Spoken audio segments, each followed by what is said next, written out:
Last season, we wrapped up the Full Send Sims iRacing Esports Spec Miata Championship at Sebring International Raceway, where young three-time champ Morgan the Kid Burkhart couldn't prevent younger Camden Hibbett from claiming his first title. Well, as we hit the halfway point of 2024's third season tonight, that duo are at it again. Normally teammates who play nicely until 2 laps to go, the gloves seem to have been coming off a bit earlier this season, but the result is a single-point margin between them atop the standings. But we're only at halfway, and there are a multitude of contenders that are still mighty close, including 2 former champions. Will the chasers make a move tonight, or will the 2 leaders stretch their margins? It's time to answer that very question. Welcome to legendary Sebring. Hi folks, I'm Greg Kramer along with Kyle Heyer. And Kyle, we do come here often, but it's for a variety of very good reasons. Well, this is one of the best racetracks on the calendar, Greg. We've seen some amazing racing here. Photo finishes, last lap passes, 3, 4, 5 wide race starts. This place puts on a show with Spec Miata racing. We've got a field of over 30 of them tonight. It's hot, it's slick, it's Central Florida. It's just everything that Spec Miata is all about. And tonight, 2 20-minute races, as you said, right at the halfway point of the season as things are getting hot in the championship. Yeah, absolutely. And, one of the things that high shot that you started off with, and even this one a little bit, from this height, the irony, of course, it's, was a World War II airfield and continues to be adjacent and active airport. And from this height, it looks kind of banal, doesn't it? It's flat, nothing to this, right? Just some squiggly stuff. But you get down on ground level and try and drive this place fast, it can bite you in a hurry, and the bumps can change your direction through a corner with hardly any notice at all. This place presents a lot more of a challenge than that track map looks. Now let's have a look at the track map here, Greg. 17 corners around here, 3.7 miles is the distance, and you said all the bumps. It's all the surface changes from the concrete runways and taxiways of the old airfield onto what is now permanent race course asphalt sections. There's so much going on in this racetrack over that 3.7 miles. Oh, it is, and it's those transitions too from the old concrete patches of the old runways to the asphalt and the pave, but there's bumps in every one of those transitions that haven't been addressed in years. Turn 1 is the ultimate bottleneck. If you're going to think about a decreasing radius corner in terms of width from entry to exit, Turn 1 at Sebring is it. 3, 4, 5 is an absolute handling test, and then 6 is flat out fast. 7 used to be that longer hairpin, now they call it the safety pin, but again, one of the best of many overtaking areas on this track. Yeah, then you carry on all the way down to Cunningham, turn number 10. It's another passing opportunity here in a Spec MX-5, but it gets tight on corner exit. You run up to turn 13. That's Tower Turn. That's a tricky kind of tight apex. It's got a big curb on the inside. Then through Bishop Bend, turn 14. Fling over into Jean de Bienne at 15 and 16. Real nice flowing section there. And all the way down to Sunset Bend, turn 17. One of the most challenging corners on the racetrack. You are carrying so much speed over there. It is a beautiful corner, but there's high stakes to enter that corner at speed, and it's also where we've seen some last lap passes in this race in the past. And qualifying has been important here, Greg, because we see a lot of group separation and incidents on the start, so it's critical to get a good lap in now. Yeah, it really is. And I keep looking at the points and I look at the stats, and as you might expect, there is definitely a direct correlation between if you start up at the front, how do you fare in the opening laps? If you start, 10th or worse, the odds go way up you're going to get involved in something. So just that in and of itself. The other thing of this, this track, we talk about, the most important corners on a track are the ones that lead onto a long straight. Well, 17 leading onto the main straight, 5 leading on that bend into the hairpin, the exit of the hairpin, all the way up to Cunningham. Tower, critically important. It takes you all the way down to Jean de Bienne, turn 15, and then, of course, coming out of Le Mans curve onto the Ullman Straight.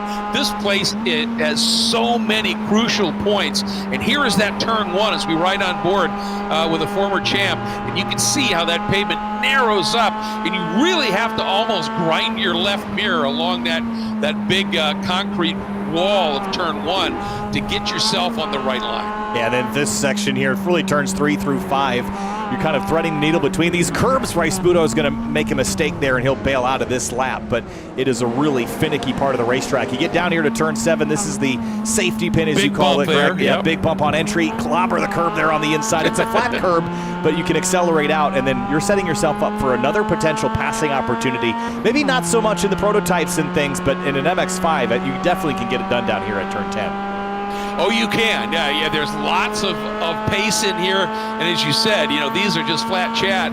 And then you get up here to about those two cone marker right there. You fling it in here. But as you said, it really tightens up. And you just want to stay left on the exit, because then you make that bend through 11 or Collier curve, which is sort of a double apex corner. And then coming up here to the all-important tower turn, use a lot of that entry curve, get the car turned, and you got to be on the throttle way before the apex there, and in fact at most of these corners. And I love this place. The only part of it I don't like anymore is what is now the Fangio bends, for lack of a better. It used to be a much tighter right-left flick that really was a great test of driver, just threading your way through there at speed. For some reason they decided to just make that far more easier, and it really almost doesn't exist in these cars at all. But nonetheless, still an absolutely fabulous track.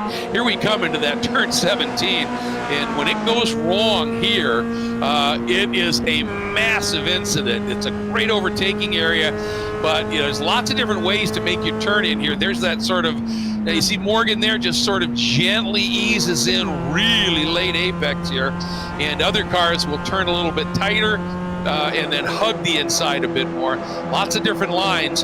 In these cars, I'd be kind of looking at what Morgan's doing, to be honest. Yeah, and watch this as you come through turn 17, the bumps at Sebring. This is a very old laser scan of this racetrack, but it doesn't even matter. The bumps, they've changed over time a little bit here and there, but this track has had this character for a very long time. It's just, it's a blast. It's a lot trickier to handle in the high downforce, highly sprung LMP3s and LMP2s and GTPs and things in iRacing, but these MX-5s, there's so much suspension travel that it becomes kind of a wild, bouncy ride. Yeah, and I mean, the more compliant the suspension is here, the more fun in terms of just being able to bounce over things and just keep going it is. And that's what sort of defines these cars in those high downforce prototypes. The bump and rebound is just so absolutely insane. And the one thing I noticed there on that lap where we followed Morgan through 17, and I've seen it before, if you're ballsy enough, if you will, to get way up against that inside wall in 17, the bump that you hit doesn't look as bad. And the farther out you get from that wall, the more exaggerated that bump gets. And remember, we're talking a lot about 17 here. Turn 1 has equally abusive bumps, and there you get that wrong, and it's going to always end bad. Because the track comes back on itself so much, it narrows up. But here's that inside wall. You turn in with a lot of room, but right about there, you got to be right up against it, or you're never going to make that exit. It's a fun corner when you get it right, and it can be really frustrating to get it wrong, especially in qualifying. 26 cars have taken time. Another half dozen or more have yet to put in a lap that will count, despite trying several times. All of them have made at least 2 attempts at a fast lap. There's Arif Aziz finally getting to 26, but notably Olivier Piatek has yet to clear a valid time, and Skip Brock Jr., who's made 4 attempts at putting down a fast lap, and he has yet to do it. And as I say that, he does, and he goes 9th. So it's now Piatek really the surprising one that has yet to put a time on the board. Yeah, and I mean, this with these long straights, there's a toe to be able to make use of here as well on multiple spots here. It isn't like a Daytona level toe, but it's a nice little pull to be sure. It's currently Rasputo, as you can see, folks, up by a small margin, 13 100ths here. Ethan Lampy is only 99 1,000ths off Burkhardt in that 3rd spot. And maybe the revelation of the season here, one of 2, I think. Andrew, both of them named Andrew, interestingly. Andrew Wozencroft has just really hit his stride here. Oh, that was violent. That was Burkhardt getting pinged off to the right there. and that was just after Olivier Piatek went to third and Ethan Lampe went to the top of the board in the last lap attempt that they had. We're only 40 seconds left here in qualifying, and because the way this iRacing qualifying system works with heat races, you don't get the extra time. So as soon as that clock hits 0, you're done, whether or not you started a lap. So you have to get back to the checkers by the time this hits 0. Here's Josh Soto into turn 17 now. Yeah, and he's chasing Rick Segrini along with Rice Pudo, who just lost that top spot. And let's see if one of them, if Rice Pudo can claim that and take it back from Ethan Lampe. But Jordan right now back in 8th. He wants a much better lap than that. Does he improve at all? And no, still sit, or does he? Well, he improved and then Soto beat him. To 5th, so. yeah. Yep. And then Soto came through. But boy, this is something you don't see very often. Morgan Burkhardt off the front row. Yeah, down in 4th, so he'll be right in the thick of things as things kick off here in just a moment. Greg, we've got a fairly long pace lap here, unless they moved a lot of the grids around in the recent iRacing build, but no, this is still going to be a full 3.7-mile pace lap. So we got some time to talk about the partners and people that make this all happen, notably Full Send Sims, Greg. They're the title sponsor of the series, and there's a whole lot of investment from Court Schmidt and his great company. Oh, there's no question about it. They offer and build custom turnkey racing simulators that you can also rent with both real-world racing and simulation training in mind. And that's a big part of Court's mission, if you will. Yes, you can buy a sim and have fun, but it's also designed like the sims for Apollo and like the military sims from where Court comes as a training tool to make you better in the real world. And they are often at tracks with their trailer where you can come in and do a little bit of training, and that's why their slogan is practice makes podium. And what a job they have done. Farah has joined us here in the middle of this 2024 season, and a Florida-based series looking to expand a little bit next year. And can't wait for that. And one of their big draws among many is it costs spectators virtually nothing. A family of 4 can literally come in and watch 2 days of racing for $20. And the cost isn't that much for competitors either.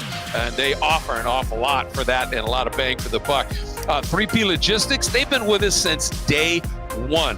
And along with all their great trackside support, they have race car storage, maintenance, repair. They'll even do transportation for you. And Final Turn Motorsports, Miata transmission builder. They are a driver development from simple licensing all the way to pro level. You can just stick with Final Turn and get it done. And then, of course, Wine Country Motorsports has been with us almost since the beginning as well. And they have the largest combined inventory of premium race gear brands in the country.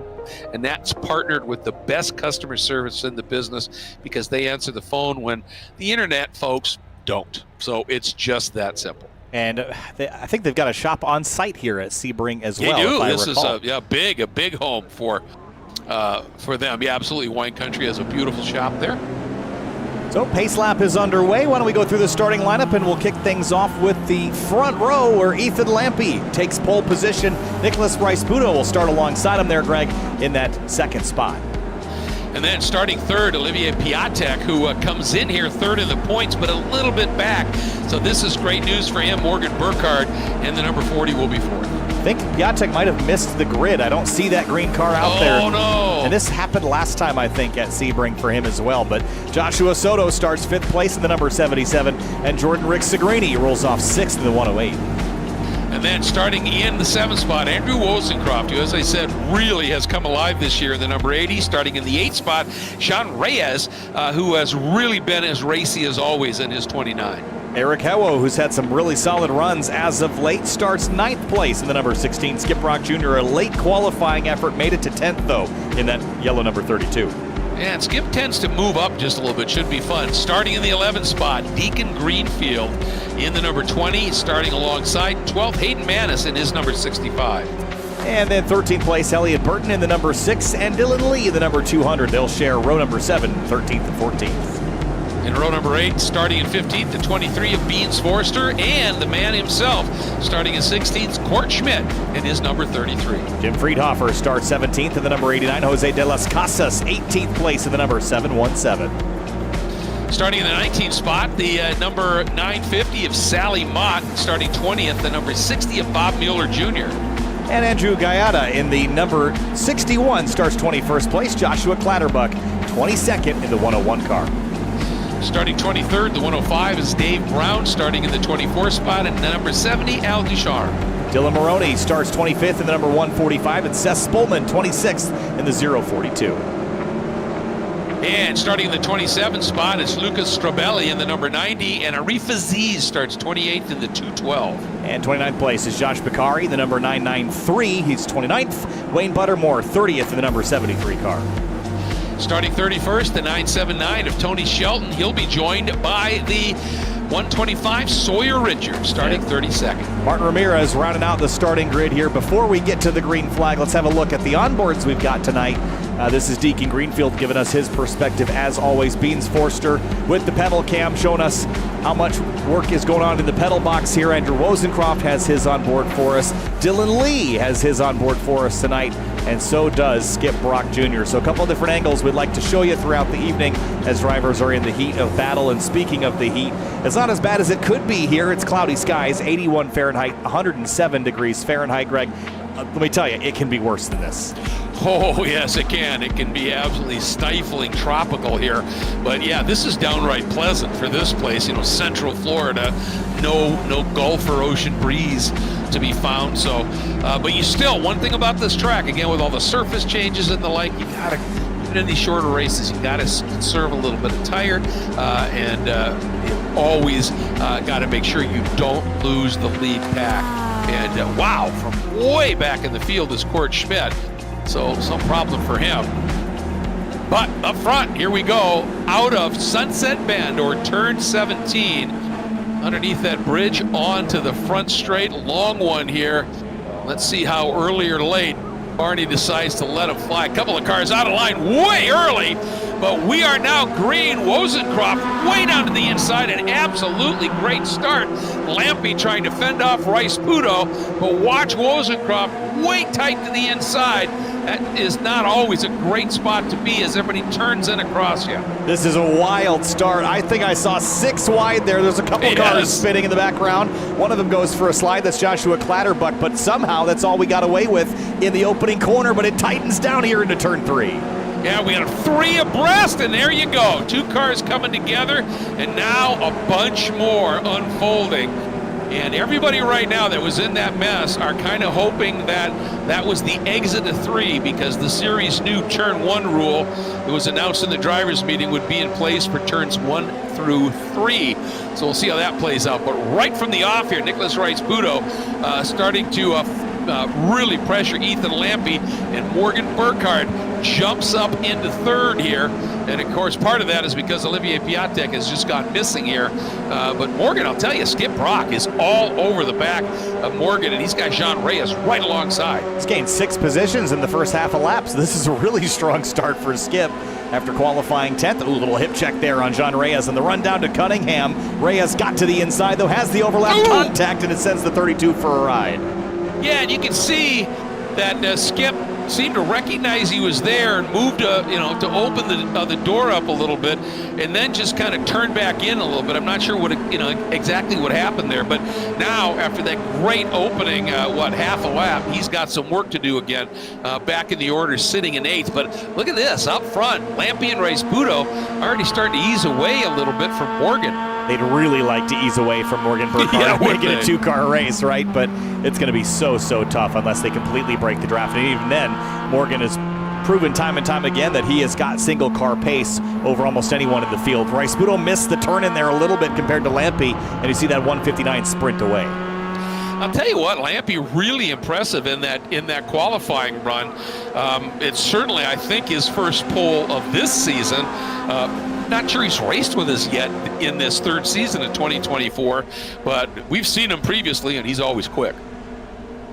Bob Miller Jr., he's in the wall and out of the race here early, and Ethan Lampy has experience in the Coca-Cola eNASCAR iRacing series at the effectively professional sim racing level, and that's on the oval side, but we have seen him show up in other championships like the GR Cup Esports Series and has performed very well there. So he is a road racer as well, and he does a great job with all of it, and it'd be cool to see him steal one away from the guys running for points here this season. Yeah, wouldn't it? That would be just kind of stir the pot just a little bit. And I'll tell you, Josh Soto is struggling to stay in front of Jean Reyes here, and Wozencroft is right with him. Then a little gap to Elliott Burton and a recovering Skip Brock, but they're just that quick now. Burkhardt is there. The problem is, for Soto and the rest, they are right now about 8/10 back of Morgan Burkhardt. They've got to just get their heads down, draft together a little bit, and catch these guys. You do not want Lampe, Rice-Budo, and Burkhardt to break clear.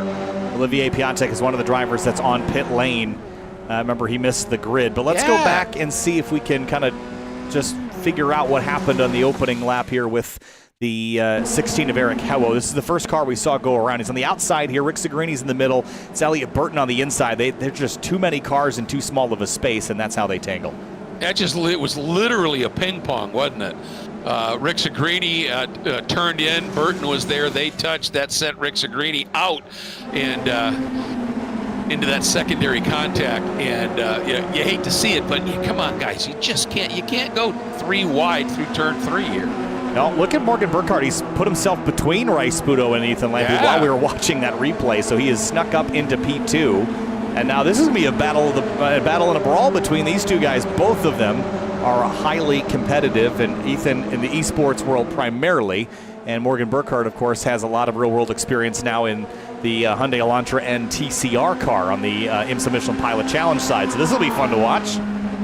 Absolutely, and that little exchange has allowed Josh Soto to make up half of that gap. Look at him, he is glued now pretty much to the back of Rice-Budo, and then there's that little bit of about a 4/10 margin back to Reyes, Wozencroft, Burton et al. Here, but Soto taking good advantage of that effort by Burkhardt to get through on Rice-Budo, and now Burkhardt down to the inside.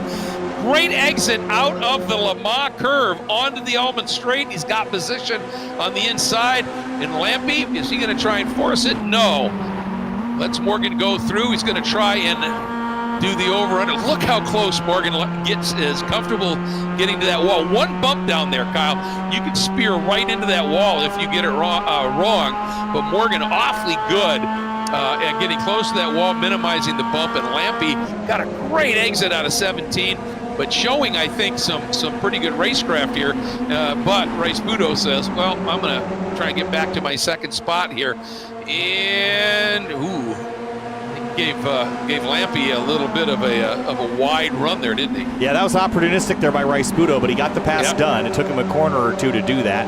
And Burkhardt has clearly got some pace that everyone else is going to have a tough time to match again here tonight. He has both lost some races in a major way here and won them by a mile. We've been here enough times that we've seen the gamut with Morgan, but we'll see if the rest of the field can keep up. By the way, Court Schmidt and Dylan Maroney are in a great battle here.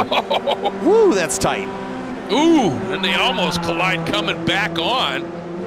Boy, this is some snug stuff here, and that's Beans at the back coming through as well here. This is the battle for 11th, 12th, and 13th. Look how close they are in the braking zone, almost rubbing fenders there. Can Maroney get it stopped?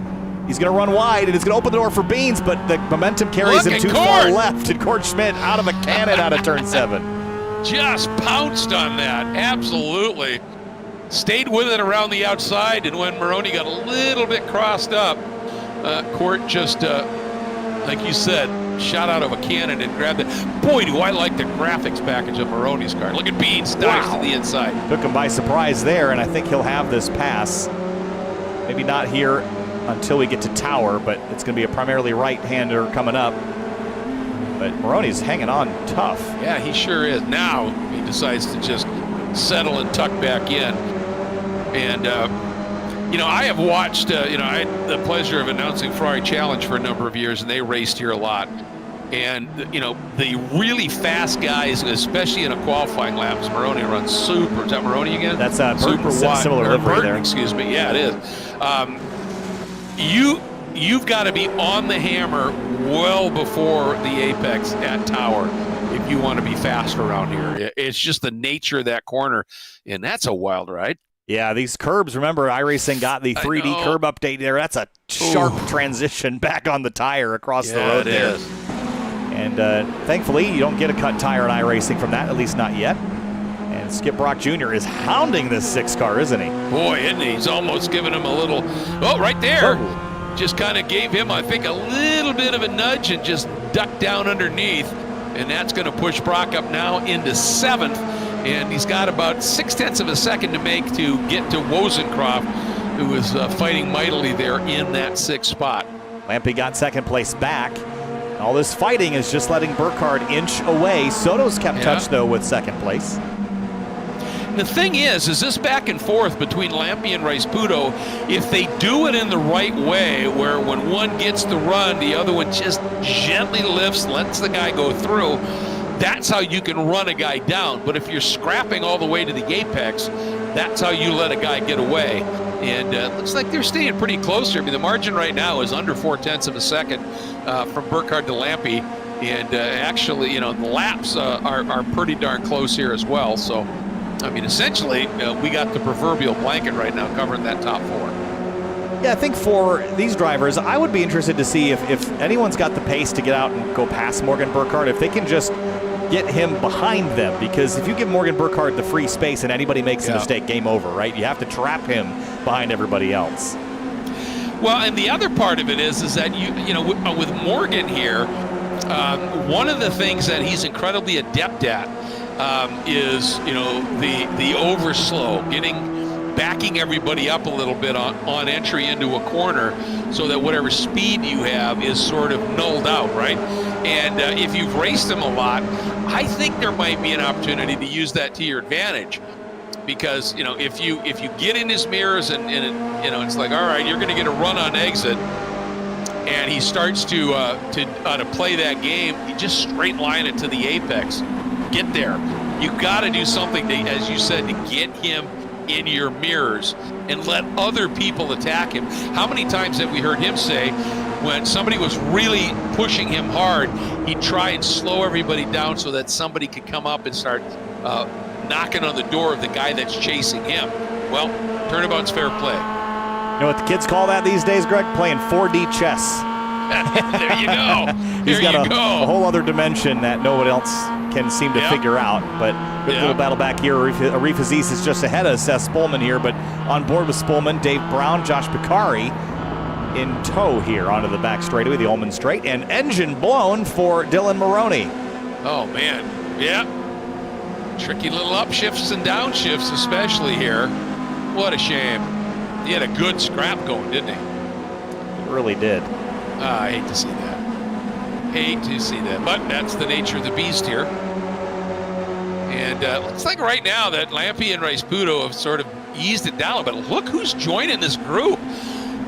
Reyes is absolutely flying tonight. We've seen these moments from Jean of just real, I mean, serious pace. And tonight, he is delivering. This is great stuff. Yeah, he's in a great spot. He's in the tow now, and as these front drivers start scrapping with each other, it's just going to drag him right into the fight. And in particular at Sebring, when things go wrong, you can pick up others' pieces pretty easily because the track's so wide, you've got a lot of places to escape, unlike a place like Watkins Glen or something where you can really get jammed up. Here, there's lots of places to go, left, right, in the grass, in the concrete. You can escape the carnage ahead. Yeah, and one of the other things that was mentioned in the drivers' meeting here is that, and it's not so much a cut course issue. Ooh, big overshoot there, and there's a touch.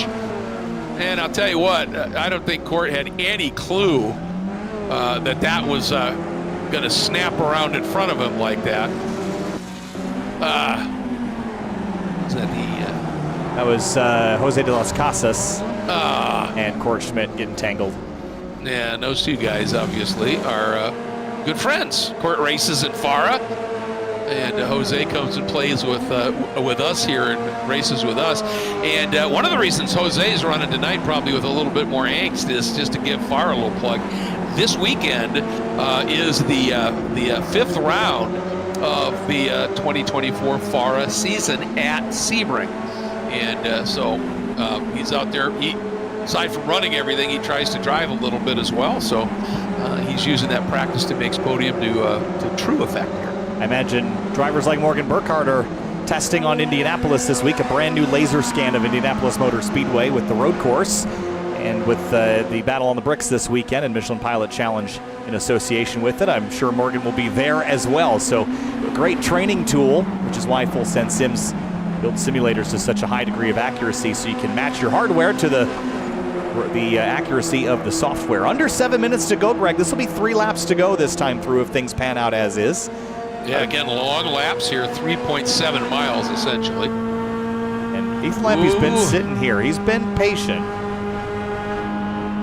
Not sure how much these two have battled each other before. I think we've seen Ethan a couple of times, if I recall, but I see Ethan across the board, so I could be getting that confused, but here he comes. There's cars stopped on the right, too, and if that was real world, that'd be a yellow flag, and you couldn't pass down here, but we're good. Yeah. I don't know if that affected Ethan's attempt at the pass. He definitely had a bit of a run. But what I was getting at was going back to a safe re-entry, and it's not a course cut. They're not concerned about that.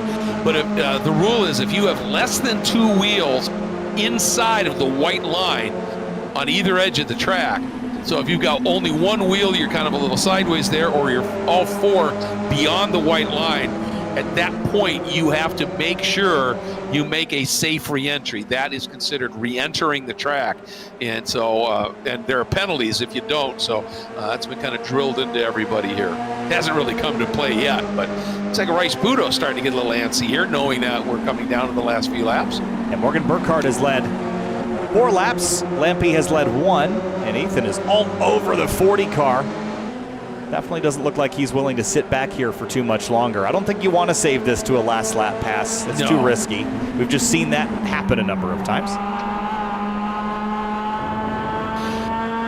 And the other thing is Morgan, he worked hard early to get up into this front battle. I mean, he got a little bit of a gift, obviously, with Piatek not there. But I talked about it. It's not as hot as we've seen, but this track is kind of abusive on tires, so you got to keep that in mind as well. It looks like Ethan's got a good set of tire. Well, so does Rice Budo and Soto, the way things are going here. Reyes has dropped off just a little bit. He was right there, and you can see he's just dropped off a bit. Yeah, just a couple tenths of a second. He was 6/10 back, now he's 8. So still in the conversation, but here comes Lampy. Going for it.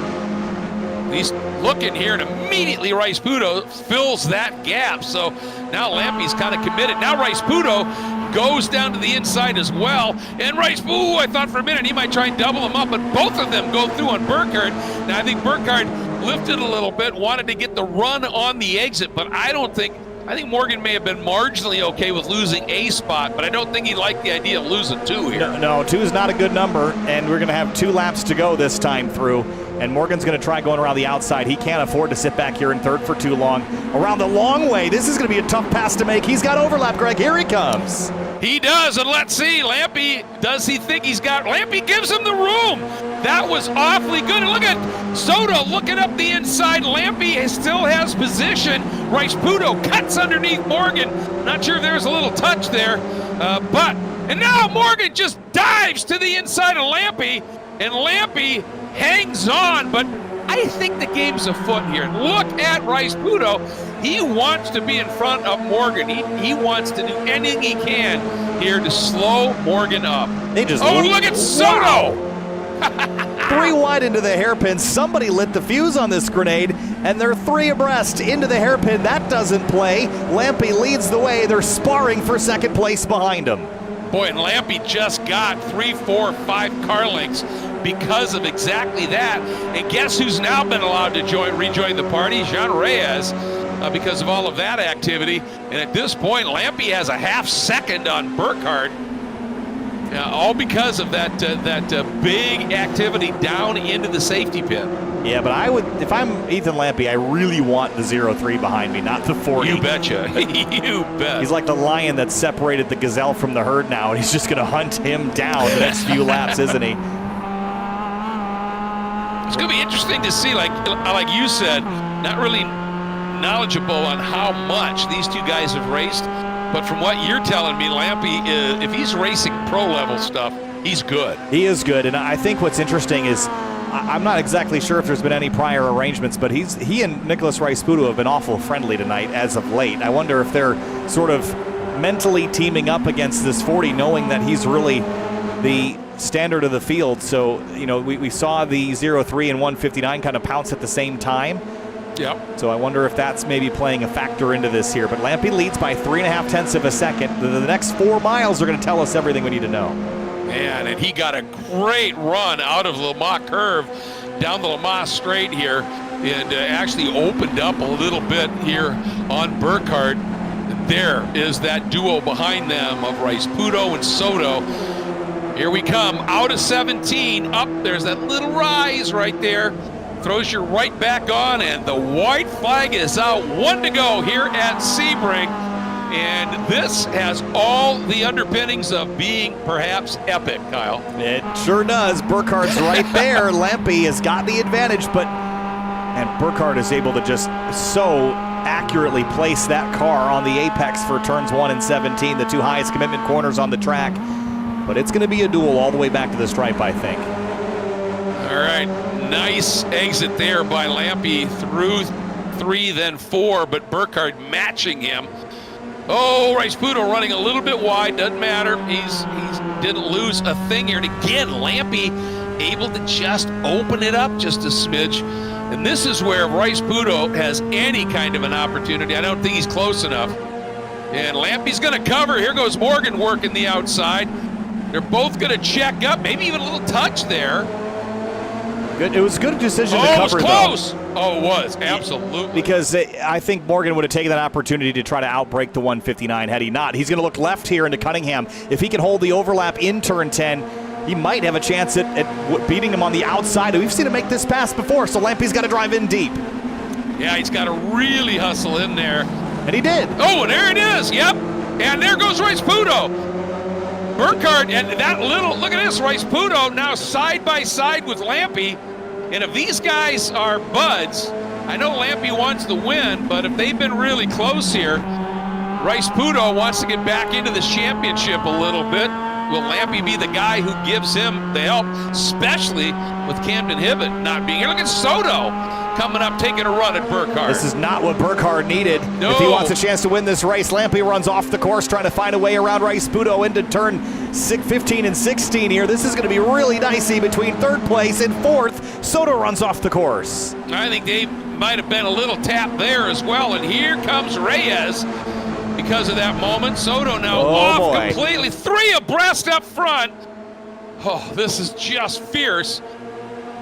Lampy trying to get a side draft, something off of Rice-Puto. Oh boy. Boy. Kyle, they've got to keep Morgan frozen on the outside here or it's game over.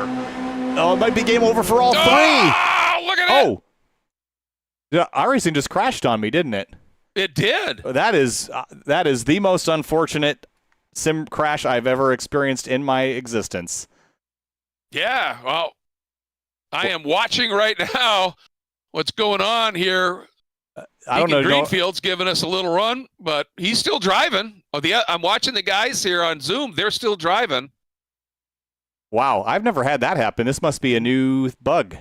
That is. Well, we'll sort it out and get back in there. Maybe the announcer volume triggered it. Yeah, I don't know. I've never. No. Well, we'll get back in and we'll sort things out. But yeah, this is one of those things. iRacing got a build update, I think about a week or 2 ago, and it can sometimes introduce bugs and things into the software that take a little time to patch out. But I have almost never had crashes in iRacing, so we'll get back in. It'll likely take us about 2 minutes, and we'll try to resort what happened. All right. Well, if the scoring is still accurate, no, because probably not. It would have shut down as soon as that did, right? Correct. Yep. So we won't. Which makes sense when I look at the margins. There's no way. Yeah. Yeah, we'll try to get this sorted out. But man, what a race! It's a shame that at that moment, any other time in the race, I would have been all right with that. But, yeah. Well, we're on a lightning delay. We got the best guy. There you go. We got the best guy in the business, folks, that is working on this, and Kyle. Yeah, we'll just see if it'll let me back in, and indeed it will. So we'll give us a few minutes here. But in the meantime, let's kind of recoup what we saw while we're waiting for this to load back in, because I think we saw the Rasputo and Lampe really working together, but they made a mistake leaving turn 16, and they let Morgan Burkhardt get to the outside, and that was, I think, the critical mistake. Absolutely, and that's why I was saying that both of them, you can see Lampe trying to just get a little side draft on Rasputo so that he could come back up along the outside. And I had been wondering, since Rasputo wanted to get back in this championship, if he and Lampe have been pretty chummy, if Lampe would just let him, if he could, get the win, get those points. The way that Lampe was driving, I say, no. Sure looked like he was going for the win here. And 3 abreast at turn into 17. Yeesh. Wow, that was crazy. So before I'm just going to check one thing before we get too deep here back into the show. All right, so I can tell you the results. I won't be able to show them to you, but the results of race 1. Let's see. It was Lampe, Burkhardt, Rasputo, first, second, and third. The margin of victory, 0.028. So it was close. Oh, man. It was close. So yeah, it was. They're in their warm-up now, and got to get timing and scoring and a few other things set back up here, Greg. But we'll go back and look at another really close finish from last week here in just a moment's time once we're sorted. And, talk about close finishes. That certainly was one of them. Yeah, well, we were talking a little bit earlier in this race about how close that battle was for 12th with Dylan Lee, Jose De Las Casas, Court Schmidt. And at our previous race, in the second race, watch this, folks. Did he get it? Close. Let's see. At the stripe, Gilliland gets him. By how much? I don't even have a time displayed on my screen. I think that was your classic photo finish, baby. Wow. This is a computer. It should tell me exactly how much, but it won't. Would think. It won't. That tells me that was a tie, or about as close to it as you're going to get in a simulator. Right. Yeah. Okay, let's see. Where's the start finish? Is right under here. Well, it was right before that, wasn't it? That was incredibly close. Right there. That is the line. Oh, gosh. Unbelievable. How do you judge that? Well, usually the computer will tell you. Yeah, I mean, look at that. Well, yeah,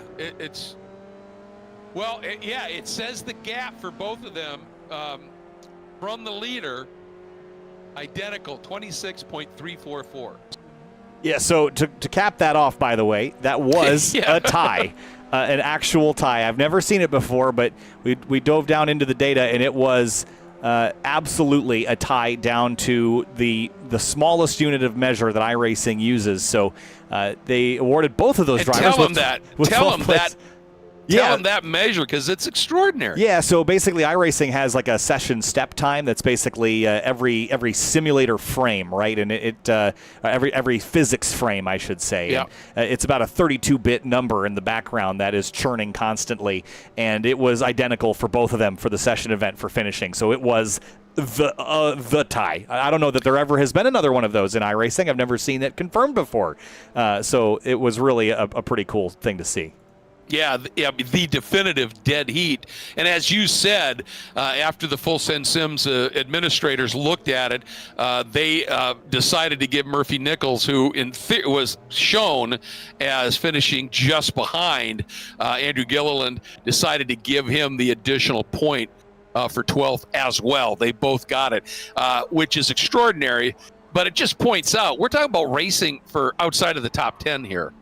And it's that furious and close, and that's what makes this so special and so much fun here.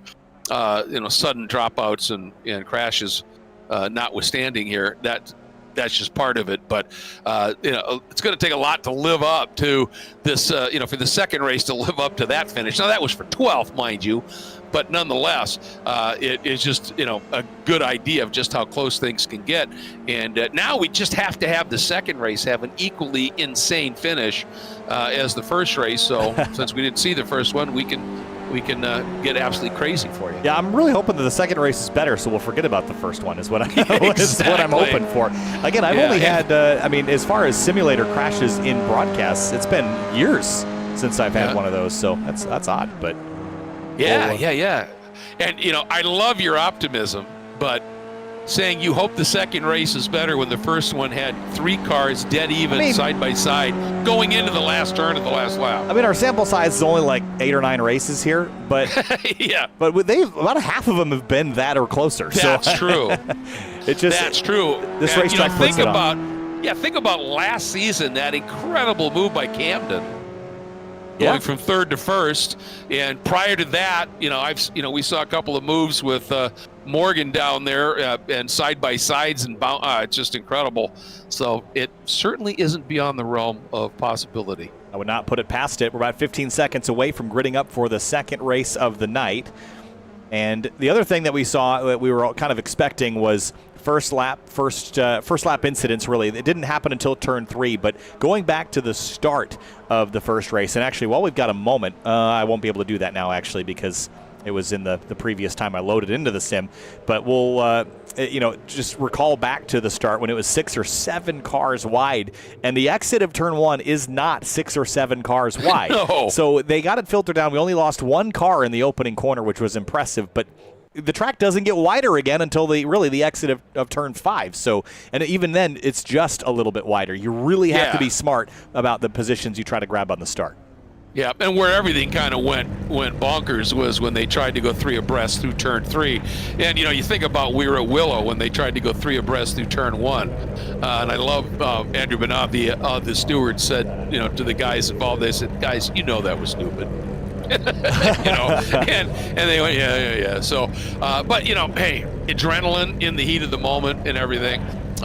You're just trying to make up spots. You know how darn tough the front end of this field is. And when I say front end, I mean down top 10, top 15. It is just tough sledding. And so it's going to be interesting to see. And of course, I wrote that tease about how close Morgan and Camden are, and then Camden not here. So we need something else to jolt us here, and I think we got it with Ethan Lampy. Where is Camden this week? I haven't really seen what he's up to.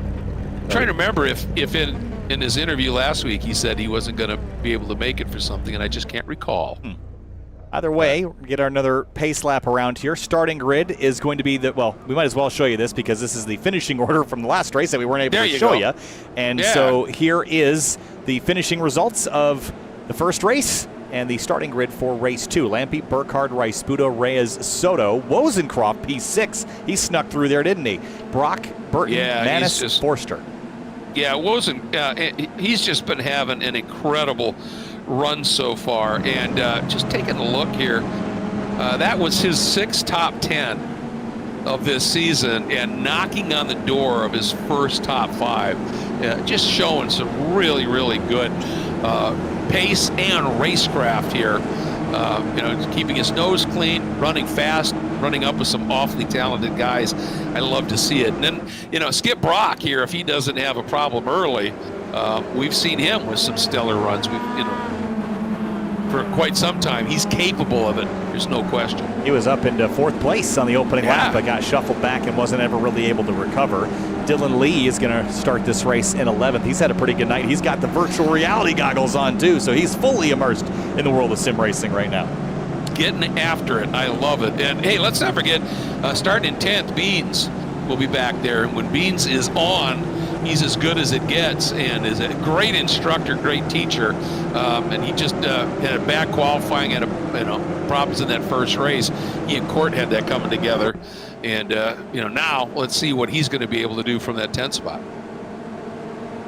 And Ethan Lampy, what a showing. And again, I don't know how many races he's done with us, but let me go back and look and see if he has done. No, he hasn't, actually. I was kind of wondering, Yeah, again, I told you earlier I wasn't confident in saying that he's been here before because I see him so many times across not only the road racing series that I do, but also the oval series. I've seen him pop in other places as well. So this is his first race, and his sample size of won a race, so maybe he'll do it again.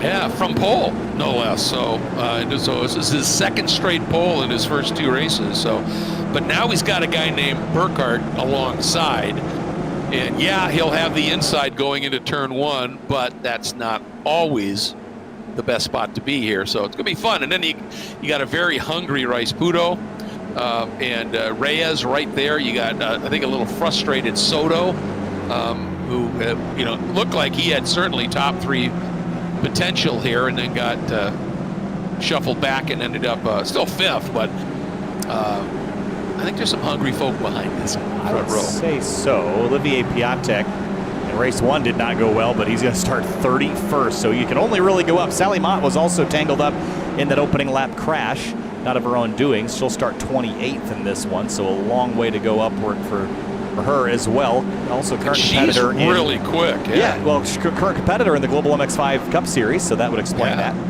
So she's got her hands around an MX5 car, but Piatek warming up the tires in the background, way up top there. Really aggressively. Take another look at the weather before we start. A little bit warmer than it was earlier, 111 Fahrenheit on the racetrack. And Greg, another 8-lap race coming up here at Sebring. Man, if the race 1 was any indication, this is about to get spicy. This should be phenomenal, and let's keep an eye on Piatek coming from the back. He's going to be racing angry here. So onto the front straight. Here we go. Remember, we had a couple of guys make some really early moves, and I know the stewards are looking at that. But here we go. We're green, and a little bit better. But here comes Rice Pudo. We are already 3 abreast. Soto going right with Rice Pudo, trying to give him a little bit of a shove. There goes Morgan swinging way, way out. But he's going to be a bit out of position here. And Lampy's going to try and get to the outside. Lampy squared up underneath Rice Pudo. Lampy, he might just lead again by the time they exit 3 here. What a good read on that. And Reyes a superb start. That was really dicey. Lampy to the top spot. Look at their 3 wide into turn 3 again. This time they made it through. There's other cars around in the background. Rick Segrini made it through this time. Lucas Strabelli's turned around. And I think, man, Piatek made up a handful of spots. 25th place. Other cars bouncing and weaving back on course, but Lampy to the top again. Yeah, we didn't even mention Jordan Rick Segrini was involved in that first lap incident, so he's got work to do. But we saw this in the first race. Top 3 cars kind of opened it up a little bit in a hurry, and then the others had to run them down. And let's see who's going to be able to pull that off here. Oh, big pile up here. That's Rick Segrini involved. So he's able to get through. I don't know what kind of damage he's got. Buttermore's part of it there. The 101 in it as well of Clouderback. Ooh, somebody broken on the right there. Yeah, there's a lot of carnage there in turn 7. Almost too much to unpack. But the front 3 have stayed the same. Reyes and Soto stay 4th and 5th. Rosencroft still rides in 6th, and he's right behind Soto. So if he can just attach himself to the back of the 77, he'll be in a great position here in another few laps. Yeah, absolutely. And Josh Soto is really quick. So for Andrew here, stay with him. See if there's any spot where he's just a little quicker than you. Maybe he's just able to brake a little bit later. He's got a slightly different line. And then hopefully Reyes, I love the term, and I don't remember exactly what it was. Reyes being the guy that pulls you up to that lead group, the guy in the middle. The draft bridge. That's it, the draft bridge, yes. Which I don't know that that's a real thing, but it's a term somebody used one time on the GR Cup shows, and I said, you know what, that's a good word. It's a real thing now because you've used it and it makes sense. It's like RG Bargy, you use it enough and it makes sense. Absolutely. Add it to the racing dictionary. Here's the top 3 into turn 17, and Lampy looking a little sideways on the turn in there. Yep. Boy, these lead 3, you can just see their commitment there through 17. None more so than Burkhardt. You got to give that his ability to drive lines, be ultra precise, put the car in the exact same spot every lap. Boy, and I don't know, is it a little early for this kind of stuff? Because Morgan can pounce on this. And he is going to. He's looking to. Oh, 3 wide again. Oh, here we go. Yep. I think that might just be enough for Lampy, and Lampy's going to turn in, and Morgan savvy enough to see that coming. That was so close. Lampy just trusted that Morgan wouldn't try to stick the nose in there that late on a dive bomb, and Rice Pudo backed out. All very smart driving there. Reyes was off course, a little dropping a tire in the sand, and see if they can stay in touch. They're 8/10 back now. That's almost at the upper edge of the draft effect here in iRacing. Yeah, exactly. You got Reyes, Soto, Wozenkrupp, Block, Foster, all in that group here. You know, one thing, you know, the last time we, last week, or last Tuesday night when we talked to Nicholas Rice-Puto, he said, yeah, he said, I've just had a very frustrating start. And he said, I just got to stay aggressive. And that's what he's working on. And the guy who's always aggressive, look at this here. Burkhardt working down to the inside into Cunningham. But Lampe knows what Burkhardt did last time and stayed there. Lampe did that absolutely beautifully, and I think he learned that from Burkhardt. And Burkhardt, I think, was thinking about a move, but looked and saw Rice-Puto so close. I think Ethan Lampe might be able to match Burkhardt in pace and in racecraft aggression. I mean, tonight we've seen Lampe pull off moves that I didn't know could be done. I mean, just maintaining the outside around Cunningham like that without having to pinch Morgan. This is really impressive driving. You know, we should expect it from a caliber of driver like Ethan, but really, I think Morgan Burkhardt has met his match tonight, and he's going to have to figure out how to beat him the old-fashioned way. You bet. And Morgan is going to throw everything he possibly can. And just that little bit of scrapping here has allowed Reyes, well, I was going to say he closed it up, but then he has lost a little bit again here, and he's now under attack from Soto. And I think Soto was saying, okay, I think I've got a little bit more pace. I'm going to try and get to the front. Look at this! 3 abreast again into 17. Burkhardt on the outside. Rice-Puto way outside. Watch for Burkhardt to come underneath. Got a great exit speed. Look at Lampe squeezing him just a little bit, trying to keep that inside edge. And look at that. Rice-Puto going to go right with Lampe. Lampe drifts over to protect. Now Rice-Puto trying, well, for a second looked like he was going to thread the needle. But Burkhardt's got position on the outside now. This is so fierce between these two. They were leaning on each other through the front straightaway. Rice-Puto's going to pop out there 3 wide again. I can't believe how much time they've spent this 3 across the racetrack. But Rice-Puto bails out again. Lampe holds the lead now, just over Morgan Burkhardt through turn 3. Yeah, and Morgan, I love what Morgan's doing because he's just trying to get Lampe off his rhythm a little bit. You know that classic Buddy Baker line about getting a bit behind in the steering. And so far, Lampe has not taken that bait seriously. You know, he's moved a little bit here and there. And then every time Morgan tries this out, well, I thought for a minute, every time Morgan tries this, Rice-Puto gives Lampe the little move here. This is going to be interesting. Morgan here, though. He's going to have it, I think. And look at Soto. Coming from fourth. Popping around. Yep. To the outside of the 0-3 Rice-Puto. They're door to door with a run for the 77. And now Lampe can't get distracted with this because it'll let Morgan get away. Exactly. He's just got to focus here. But that's the thing, you know, we watch Morgan there, and he just has such incredible car placement. And, you know, we talk about, I love that earlier you were talking about 4-dimensional chess, right? Yeah. I often say this is high-speed chess because you're planning moves that are going to happen 2-3 corners ahead and the like. And Morgan just sort of has that knack. There's no question about it. And now Lampe, it's still early in the race, though. So, Ethan, sit back a little bit. Just follow Morgan around and learn what, you know, Morgan's little tricks, this and that. And then we're going to see things change. But all of that exchange, what do we have now? 9-car battle for the lead, essentially? We could have more. I know these guys are a little ways back, but how about Olivier Piatek up to 13th place? Remember where he started this race? 31st. And Jordan Rick-Segrini, 32nd to 15th. He's kind of in no man's land with a little bit of damage, but these drivers have made huge gains, and we're side by side again for the lead. Of course we are. Of course, yes. That's just how it is, right?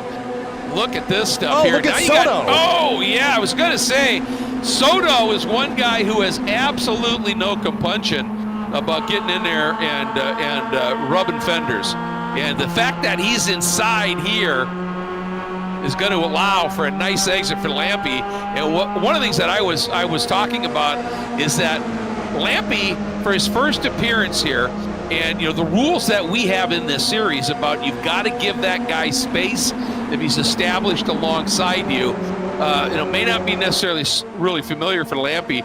And he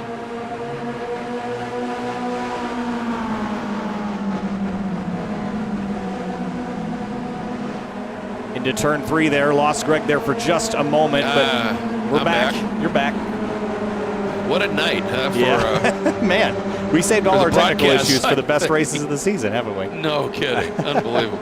Down the backstretch, though, Lampe, Burkhardt, Rice-Pudo, Soto, and Reyes. Those top 5 have been basically in that order one way or another since middle of race 1, but they continue to shake things up.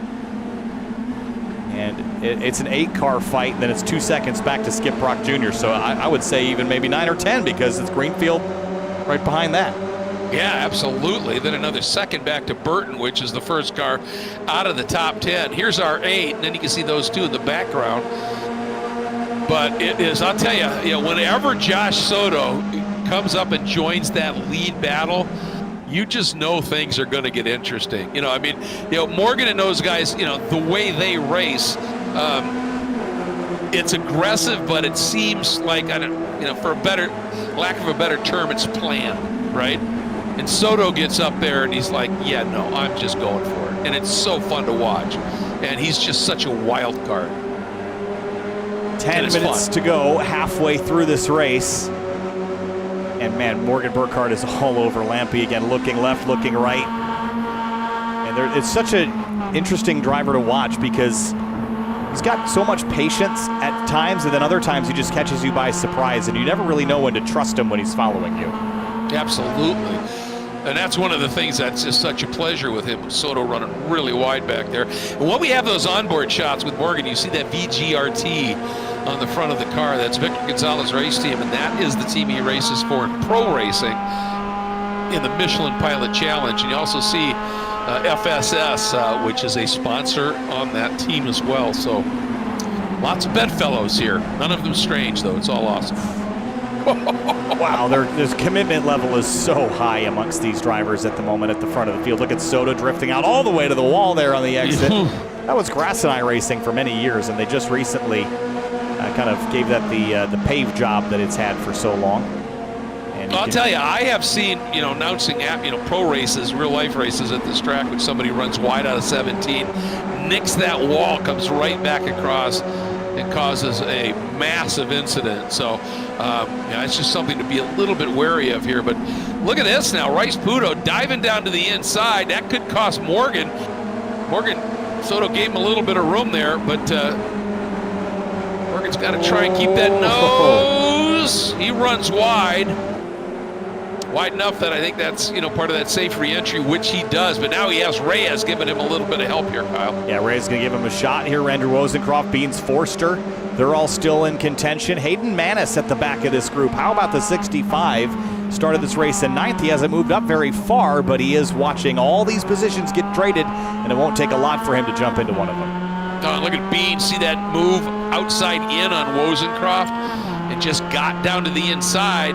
And that's going to give Hayden Manis an opportunity to maybe try and do so. And Rosencroft wisely moves right over. And here we go. Reyes now going to come down the inside of Soto. Soto just says, all right, just work the outside here. And of course and I say this all the time, but it's something that Morgan's great at, and you can see the other guys that get it, is if you can maintain that position, and you're supposed to, that guy on the inside is supposed to give you that lane, but he knows whenever he does, it's tightening his exit up a little bit, which, as you continue to have input into the steering wheel, you can't pick up the throttle, or if you can't open the wheel up, you're scrubbing a little bit of speed. And, there are some guys that just intrinsically figure that out, Burkhardt being one of them, but there are others. And a Piatek closing in. He just ran the best lap that anybody has run in this race, with the exception of Beans Forster and 2 others. So he is just flying right now. It definitely ran the best lap of anybody that last lap by. So he is on a charge. That's a 2:36.6, wasn't it? 4/10 quicker than the leaders. All right, here he goes, diving down to the inside of Dylan Lee. And 7 minutes to go. Not sure how much farther up Piatek's going to be able to get here. Watching Dylan fending off Piatek, and Piatek finds his way through in that green machine.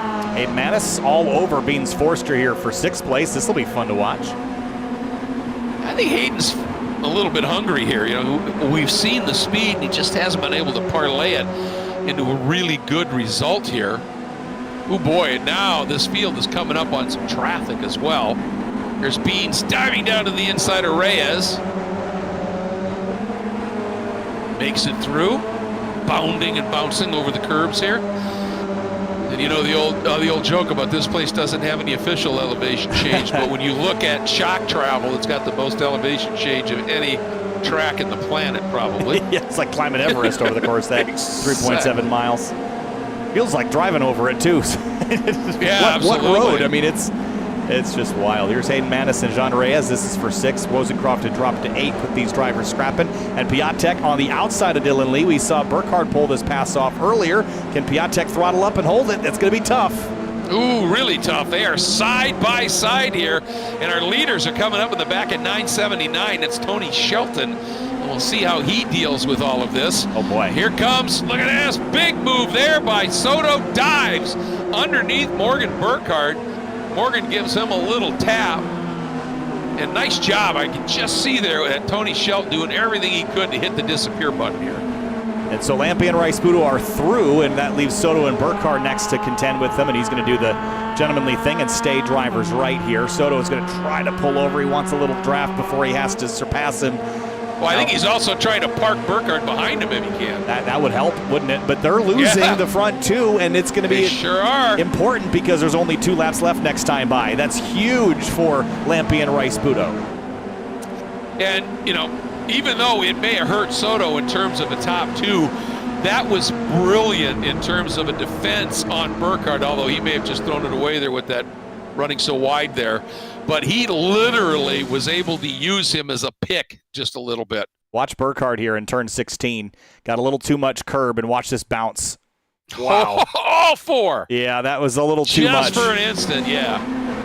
But hey, when Morgan's doing stuff like that, you know the man is pushing for his life.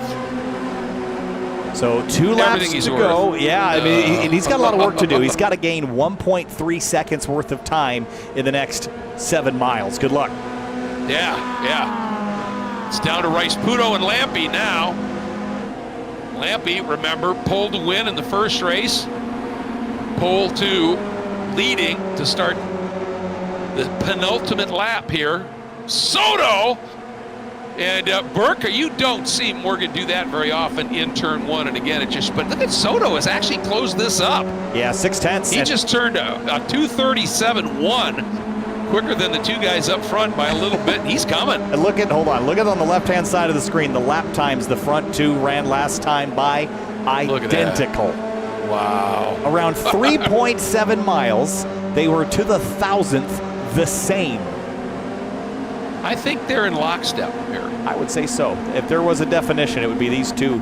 Yeah. In the dictionary. And you know what? sorry, Greg. DJ gave me a hard time one time because I couldn't remember the word for the thesaurus, and so I used the synonym book was what I pulled out. Oh, there you go. I got real in trouble for that one. So synonym book. Yeah, I like that. Word book, dictionary. I've heard interesting others from you. Oh boy, involving mirrors. Why is that? I know go. Someone referenced that this weekend. I was like, why is it the only call everyone ever remembers? Because it was such a classic, baby. Well, this is going to be a classic too. Soto's caught these front 2. Absolutely. Game on. But I'll tell you, the fact that you couldn't remember thesaurus, that is tragic. It's upsetting. It's saddening. It's bizarre. Sorry. Wow. Wow. I had to. I actually saw that as a joke on Facebook, and I thought, this is the moment to pull it out. That's excellent. Oh, boy. We're having too much fun up here. Let's hope we can get the checker this time on broadcast at least. Yeah. I don't want to jinx myself, but... Ooh, nice run there. Ooh, and then that bump right at the end. You can see that upset Rice-Puto's car just a smidge. And that may have been enough. Yeah, he's now got to worry about defending on Soto. This is not trying to make a move on Lampe. He's trying to keep Soto behind him. He just got too much curb there. Here comes Soto. Let's see, does Soto he does. He's clear. He's going to jump into second. This could upset the old apple cart. I honestly come around to start the last lap. I thought that Lampe was going to be home free with those 2 battling, but that was not the case. They've kept the gap 0.3 of a second. Morgan Burkhardt still lurking back here, Greg. So it is not over. Last lap from Sebring. Last lap, but I noticed that Lampe runs a little tighter line all the way through 17.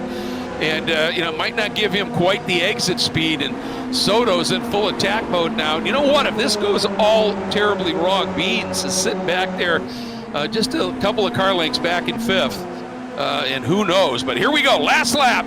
Lampy defending, misses the turn in just a little bit there at 3. There's really nowhere to go here. Soto trying the outside line, but he's way wide at this stage. Lampy comes across. Now, watch Rice Pudo. He got a little bit better drive off. He's going to come up onto the left shoulder, or try to, of Soto, and instead he gets Morgan down to the inside. And now Soto pops out, recognizing what was happening. And look at Morgan going, well, that just might work for me here. Into 3rd place, potentially, and he will. He might even go to second. What a pass. Ooh. It's not done yet, though. It's not done. Rice Pudo went from 2nd to 4th, and look who's right there as well. Beans is right at the back here, and we got Morgan and Soto scrapping, and now Rice Pudo. Boy, this is just insanity here. All right, Lampy gets to Cunningham first, and it's Soto and Burkhardt side by each through Collier here. What is going to happen here at Tower, Kyle? This is just crazy. I mean, the aggression that we saw out of all these drivers this entire race, somehow they've still got tire. Lampy's off, Soto's off, Burkhardt's off. The virtual corner workers are screaming into their virtual headsets right now. 4 off, 2 off, over the curb, and a 1/3 of a lap to go here at Sebring. And traffic, although may not be close enough for them to catch necessarily, but here we go. Oh, Soto, whoa! He missed it. Something's wrong. Something happened there. He's way out there. Might have a hardware problem. Yeah. Could have been what I experienced in the last race too. Oh yeah, there you go. There's something going on, but we have to see if we can get back to the checkers. Lampy, Burkhardt, Rice Pudo, and Lampy's got a 4/10 of a second lead. It's going to be hard to erase that in 2 corners. Well, I think Soto suddenly checking up and moving over there. I think everybody behind him just had to breathe it for a second. Rice Pudo diving down to the inside. Now here we go. This is it. Last turn. Lampy just has to get a clean exit here. He looks pretty good. Morgan using up every piece of track, trying to get every bit of speed, momentum out of it, but Lampy's going to double up. Morgan 2nd, Rice Pudo 3rd, and Beans Forster coming across in that 4th spot. Wow. Whew. Wow. Unbelievable.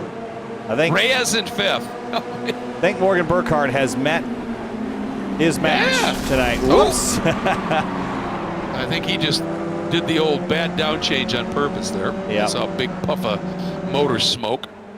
He really put on a show, didn't he, Ethan Lampy, tonight? Oh, both of them did. Well, that whole group, Rice Pudo and Soto, and in that first race, I mean, we had Reyes was in that. I mean, it was just absolutely incredible. And I'm looking here, where did Piatek? Only 13th. Yeah, he as dropped, far as he could get here. Dropped down. Schmidt got by him. Jordan Rick-Signorini up to 14th after starting in the low 20s, or the high 20s rather. So that is a really great drive for him. And even for Piatek, 31st to 13th. I mean, I know it could have been more than that, but honestly, I think you'd take that. Oh, absolutely you would. And then again, look at Hayden Manis, a really, really solid run for him. Another impressive run for Wozencroft, doing a great job. I want to look here. Hayden, let's see, that would be Hayden's 4th top 10, and just missing his first top 5 by that much. Wow, fun. Let's look down the rest of the order here. Joshua Soto, Court Schmidt, Piatek. That was a pretty fun fight. Look at the margins there. 17.1, 17.3, 17.6, 17.9 back. 5 cars within a half a second. That's really, and only about 4/10 off of Soto there at the end. That's remarkable. That is impressive. Then you can see Mueller, Spolin, Lucas Strabelli, Sawyer Richards, and Josh Bakari fill out our top 20. And looking down the rest of the order here, Al Ducharme, Wayne Buttermore, Dylan Maroney recovered from that engine issue he had in the first race. Joshua Clatterbuck was involved in an incident. So was Sally Mott, but P25 there on the lead lap at least. And down the rest of the order there, Greg. Yeah, absolutely. Brown, Guada, Friedhofer, Aziz, and Shelton. And Shelton, I thought, did a really nice job of just making sure that he didn't affect anybody up there. He did everything he possibly could to make sure he was out of the way. And unfortunately, Jose De Las Casas had a problem and was way back as well. So I hate to see it, but Jose will be back for real here this weekend in some real-world racing with his FARA series. Well, and I got to point out there, buddy, if you haven't been to a FARA series, one of the there's many reasons to come, but they have pro Spec Miata, real Spec Miata cars, pro drivers, and it is just spectacular as you would imagine. So it's kind of a natural, really, that FARA teamed up with Full Send Sims for this series. Well, we've got one of our podium finishers from races 1 and 2. Nicholas Rice-Budo joins us now in the 0-3 car. P3 both times, but it was fierce racing. We saw more 3-wide tonight than I think we have all season long. I know you would have liked to position or two better, Nicholas, but that had to have been a lot of fun.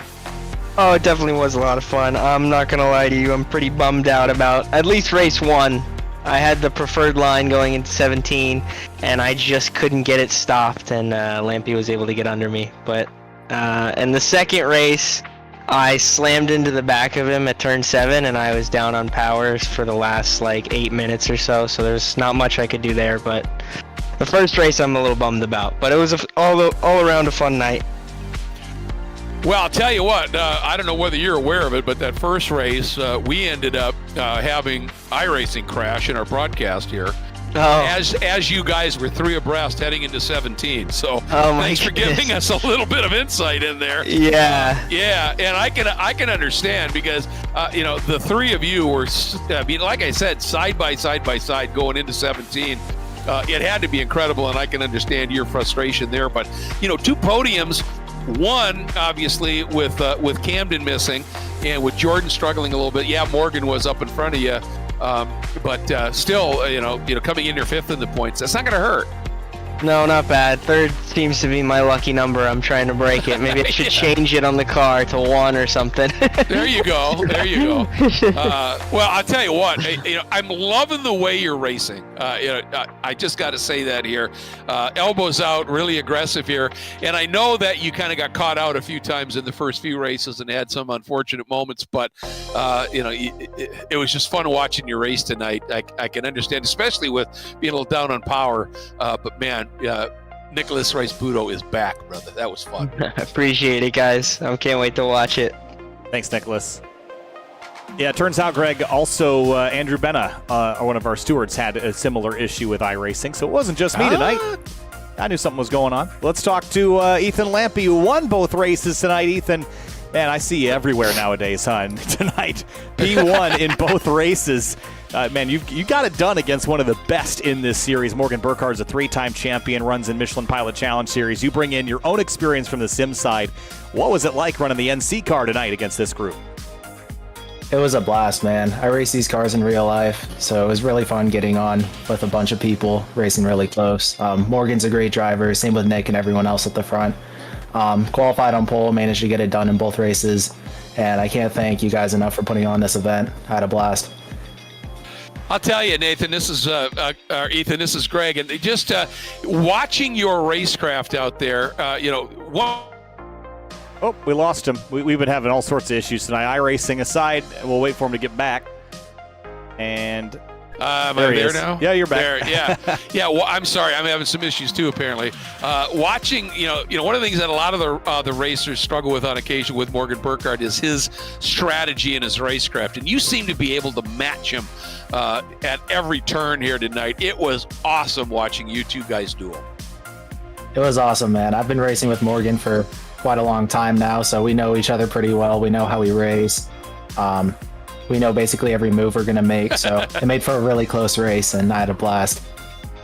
We had an absolute blast calling it, watching it, and I hope we see you back here a lot more often. Absolutely, you brought it tonight, and that's just a joy. Thank you. Thanks, Ethan. Take care.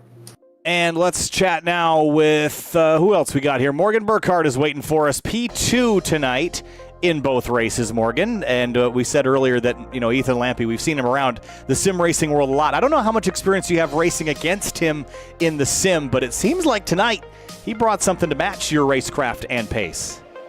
Yeah, no, I race Ethan a ton. We have a lot of fun together. He did a great job all night long. You know, put the car exactly where it needed to be. He was pretty much unstoppable. Had a really great time. Race 1 was amazing. I heard you guys had a stream drop, which is unfortunate because that was one of the.